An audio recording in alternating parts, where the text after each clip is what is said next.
节目一开始，咱今来关心气象署伫半暝啊2点半的时，即马已经解除小犬风台的陆上风台警报，风台的暴风圈已经完全脱离台湾，所以按算今仔日中昼左右，卖解除海上风台警报。咱同齐来听气象署伫拄则8点40最新的说明。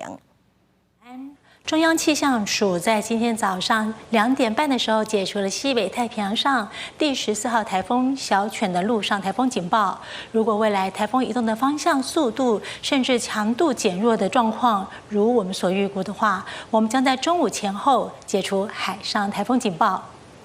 今天早上8点，中度台风小犬已经来到鹅銮鼻西方大约320公里的海面上。它的强度又稍微再减弱一些了，7级风的暴风半径从原本的180公里缩小为150公里，预估未来会朝西，再往西南西的方向，往广东沿海的方向接近。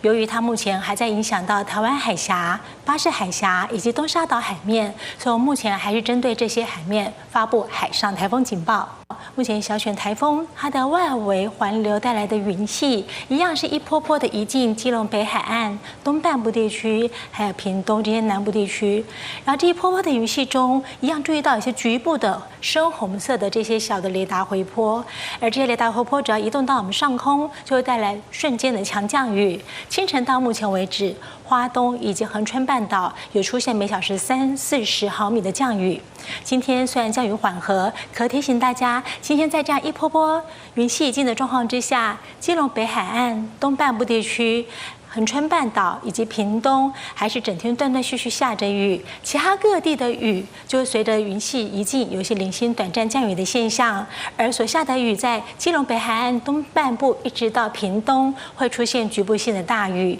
尤其是在台东和恒春可能出现局部性的豪雨。